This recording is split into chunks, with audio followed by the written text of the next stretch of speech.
अस्सलाम वालेकुम यस, मैं आपका होस्ट जवाद रज़ा आज फिर से हाजिर हूँ आपके पास एक नई बिज़नेस आइडिया और एक नई वीडियो के साथ। और आज का जो बिज़नेस आइडिया हम आपके साथ शेयर करने जा रहे हैं वो मस्ट भी आपको भी इसकी ज़रूरत होगी और आप भी ये यूज़ करते हैं मोस्ट प्रोबेबली। तो इसलिए हमने आज सोचा कि ये बिज़नेस आइडिया कवर करेंगे। और जो आज हम बिज़नेस आइडिया कवर करने जा रहे हैं उसके लिए हमने काफ़ी एक्सपीरियंस पर्सन को अप्रोच किया। तो चल के हम उनसे बात करते हैं बगैर टाइम वेस्ट किए। सबसे पहले तो अस्सलाम वालेकुम। वालेकुम अस्सलाम। सर, आपका बहुत शुक्रिया कि आपने हमें अपना कीमती वक्त दिया और इजाज़त दी कि हम आपका इंटरव्यू कर सकें। तो काइंडली आप मुझे बताइएगा कि आपकी जर्नी क्या थी, कैसे आप इस काम में आए और कैसे इंटरेस्ट डेवलप हुआ। बहुत शुक्रिया, पहले तो आप मुझसे इंटरव्यू कर रहे हैं। असल में एक्चुअली मैं एक पढ़ा लिखा आदमी हूँ, आई एम एन MBA, और इससे पहले मैं जॉब करता रहा हूँ एक केमिकल कंपनी के अंदर। जॉब करते करते काफ़ी अर्सा हो गया था तो मैं उससे फेडअप हो गया था। तो फिर मैंने सोचा कि क्यों ना मैं अपना ही काम करूं। मेरे पास ये जगह मौजूद थी, ऑलरेडी मेरा वर्कशॉप चल रहा था, वालिद साहब चला रहे थे। तो मुझे एक आइडिया आया कि हम अपना सर्विस स्टेशन स्टार्ट करते हैं। तो वालिद साहब को इस चीज़ का एक्सपीरियंस था और मैंने उनके एक्सपीरियंस से फ़ायदा उठाते हुए इसको यहाँ पे एक सर्विस स्टेशन इस्टेब्लिश किया। तो आपको जॉब और जो बिज़नेस है उसमें क्या मतलब कि ऐसा था कि जो आपको लगा कि मुझे स्विच करना चाहिए? एक्चुअली चीज़ें वक्त के साथ साथ चेंज होती रहती हैं और इंसान ज़ाहिर है एक जॉब जो है, जॉब का एक टाइम होता है।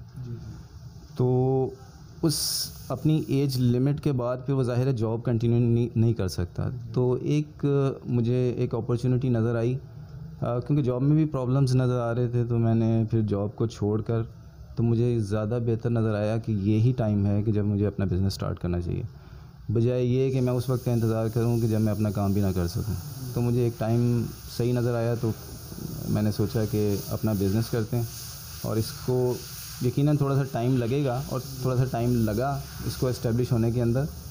तो लेकिन अल्हम्दुलिल्लाह अब जो एक ये अच्छी स्टेज के ऊपर है। अच्छा, इंशाल्लाह इसके अंदर और भी इम्प्रूवमेंट आती जाएगी वक्त के साथ साथ। तो जैसा कि आपका एक्सपीरियंस है, आपने तो जॉब करके स्विच किया है बिज़नेस पे।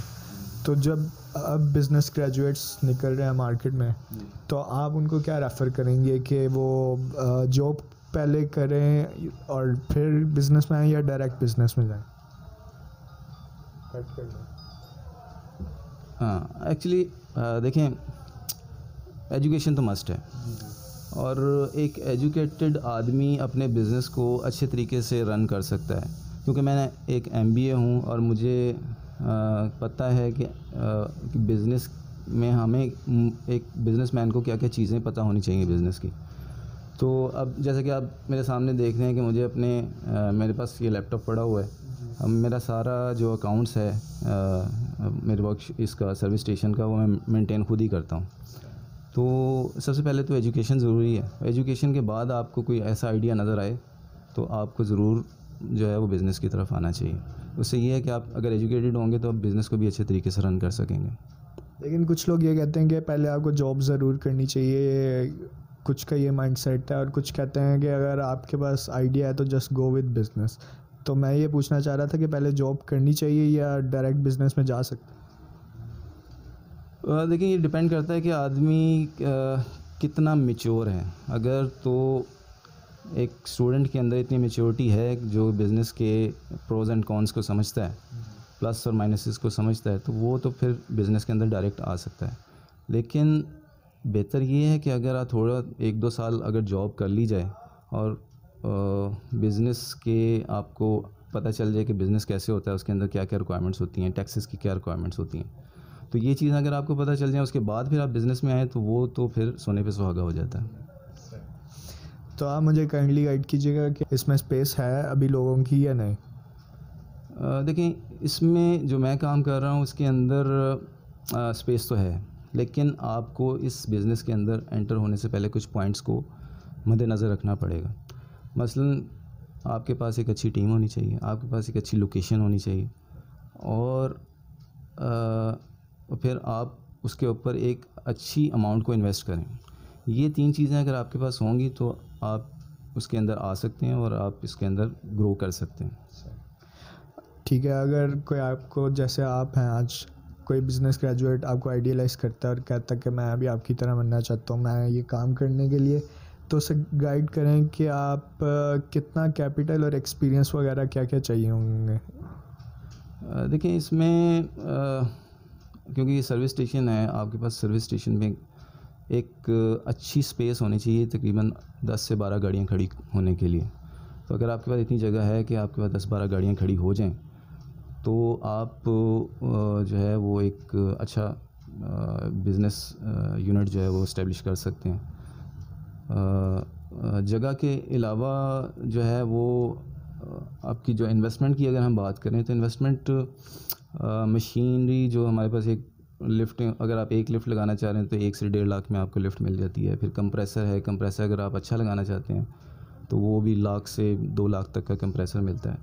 और फिर जगह आप मेंटेन करें, आपके पास शेड होना चाहिए, तो उसके लिए एटलीस्ट आपके पास 20 से 30 लाख, 2 से 3 मिलियन की अमाउंट हो तो आप एक अच्छा यूनिट जो है वो इस्टेब्लिश कर सकते हैं। और इसके अलावा जब आप एक दफ़ा बिज़नेस को इस्टेब्लिश कर लेंगे, थोड़ी सी मार्केटिंग की ज़रूरत होती है। और अगर आपकी अच्छी लोकेशन के ऊपर सर्विस स्टेशन है तो आपको 1-2 महीने आपको वेट करना पड़ेगा, फिर लोग आप, और अगर आपके पास अच्छी टीम है जो कि आपकी गाड़ी की कस्टमर की गाड़ी की अच्छी तरह केयर करती है, तो फिर ज़्यादा चांसेस हैं कि आपके पास लोग, कस्टमर जो हैं वो ज़्यादा कस्टमर्स आएंगे आपके पास।